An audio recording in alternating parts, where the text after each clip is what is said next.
Hello and welcome. It's Aaron here at the Battle of Prestonpans Museum in East Lothian with the sixth report of What If 2, an interactive wargame campaign which puts the decisions of the British Army of 1745 into the hands of our Facebook group. Now, there have been lots of exciting things happening as the armies have moved towards each other in this crucial period of the campaign. And because things seem to be building to a bit of a climax, I wanted to give you an update on all of the latest news. So this is a quick interim update to fill you in as we continue through what I've called the season of the sieges in the end of October, early days of November 1745. So this is where I left you last, at the end of the last video update. Stirling had been stormed, the town itself that is, and the castle was being put under siege. The Jacobites were also still holding a siege force at Edinburgh Castle, having taken the town. The Count Nassau, with the Dutch regiments that had landed, had concentrated at Berwick. They'd made a march up to try and relieve Edinburgh, but the Jacobites had just managed to sneak in some troops in time to make that defence strong enough for Nassau to back off back towards Berwick. I think it's fair to say that that was a wise decision for Nassau, especially as Marshal Wade was moving up towards Newcastle with a far larger force that, linking up with those Dutch regiments, would be in a strong position to challenge the Jacobites on the battlefield. However, after his withdrawal, it seems the fight went out of the garrison of Edinburgh Castle, and literally just the day after our last video update, on the 22nd of October, the Edinburgh Castle garrison surrendered.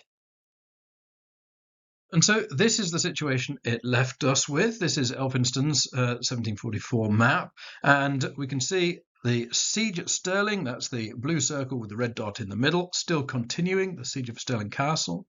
Edinburgh Castle now taken, castle and town in Jacobite hands. Now the Jacobites have the option of stripping some of the guns out of Edinburgh Castle. If they do that, they have to stay in place for long enough to arrange for the carriages and so on.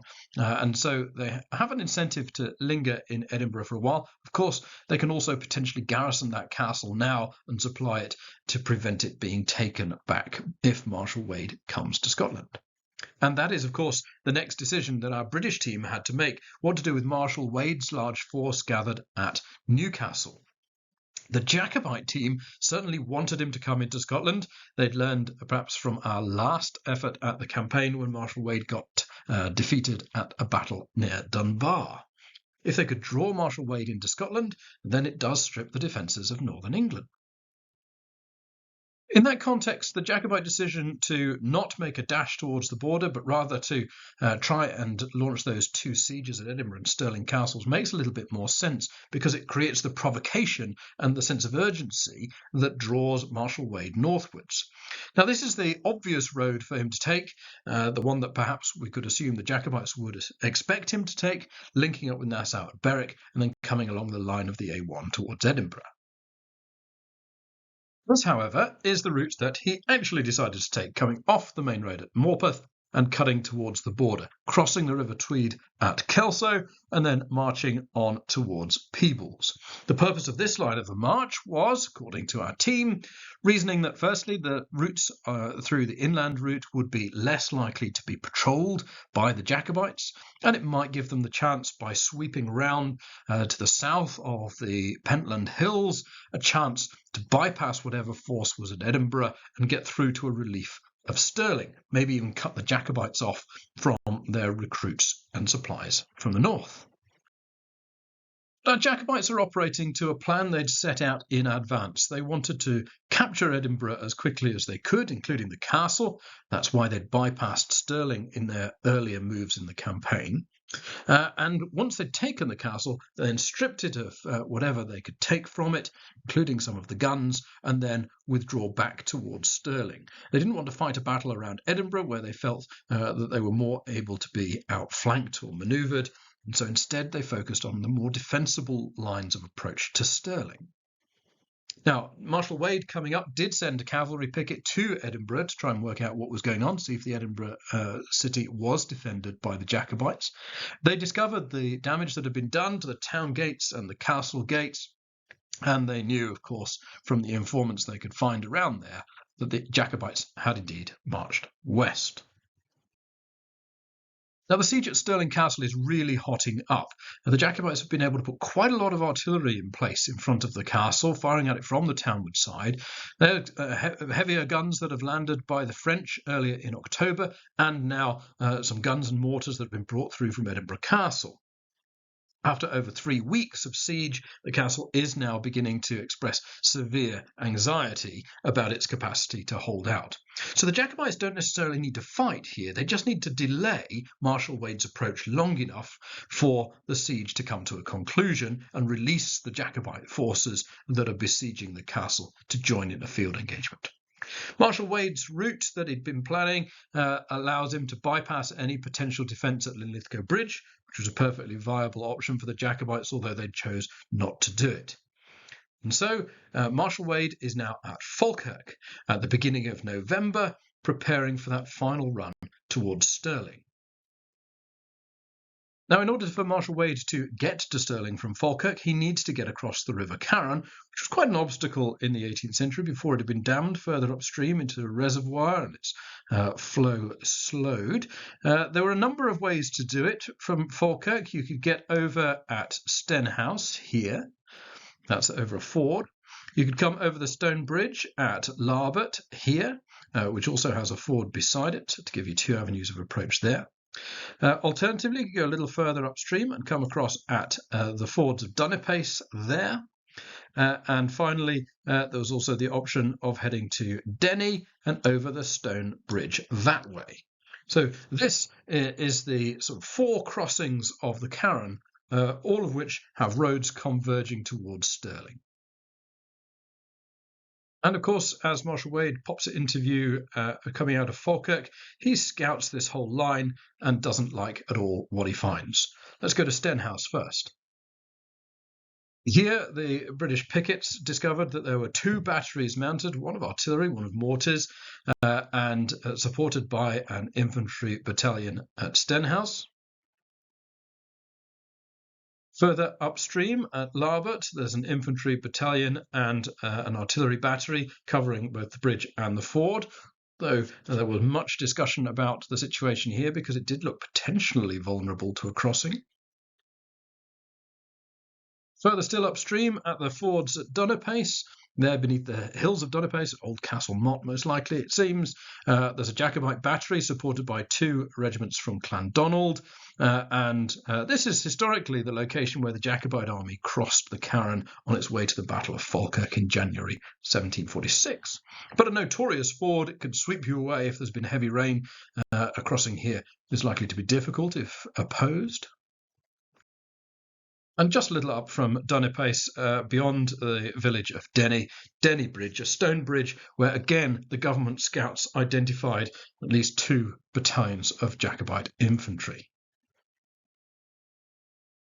So zooming out onto the whole of the 5-mile front the Jacobites are attempting to hold here, you see those 4 crossing points on the Carron defended and then supporting units held back at the Torwood. This is pretty much the same plan of defence that the Scots army had attempted back in the middle of the 17th century when they were trying to block Oliver Cromwell's march in the wake of the disaster at Dunbar. So a successful plan, perhaps. It invites Marshal Wade either to attack on difficult terms, or to wait, or to try and find a route around, any one of which might delay the attack long enough for the Siege of Stirling Castle to come to a satisfactory conclusion. At a council of war held at Callender House in Falkirk, Marshal Wade discusses in great detail the possibility of launching an attack at all 4 of these locations, because the Jacobites are thinly stretched, or indeed focusing on, and this was a particular favourite of many of the team, attacking on Larbert and perhaps Stenhouse in support and breaking the Jacobite flank here. But there was an alternative option too. Moving our view to another 5 miles along even from Denny Bridge. Denny Bridge is the location I've circled there, which was the westernmost, the left-handmost position on the last view. British Army scouts discovered that there was a route from Denny which took them to the little place called Carron Bridge, which, unsurprisingly, has a stone bridge over the Carron, which would get them onto an alternative road to Stirling. Now, there was a concern that the Jacobites might attempt to rush forces across to this crossing and block it, so a small holding force was kept back at Denny Bridge. But as you can see from the terrain, it's actually very difficult to try and get any forces from the east towards Carron Bridge. And so perhaps if they move quickly enough and efficiently enough, the British army can outflank the Jacobite line here. And so zooming out, and of course having done so, our indicators on the map are more indicative than the previous details. But nevertheless, this is the situation on the road to Stirling. Marshal Wade decides, and the poll was carried by a strong majority, although there were very strong voices in favour of an assault. Wade moves to Carron Bridge and begins the march towards Stirling. His ultimate objective, which is this route here, Stirling being just off the map. As you can see, there is a blue square on that route. That is Strathallan's horse, a Jacobite cavalry squadron, and they had been posted there specifically for that purpose. They get themselves out of the way, but it means they have detected the approach of Marshal Wade's column. In fact, all of the Jacobite pickets are pretty clear that Marshal Wade's forces are moving west because obviously there's no covering forces left at most of the crossings.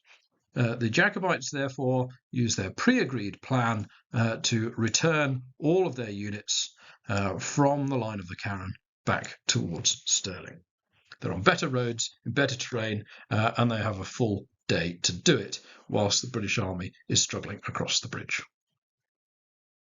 The Jacobites then assume a position on the next natural barrier that seems defensible, which is the Bannockburn. The Bannockburn, if I indicate it here for you, running along here, and of course a location of considerable historic value. The Redcoat forces coming across a very difficult road that will funnel through St Ninians to Stirling, which is under siege there.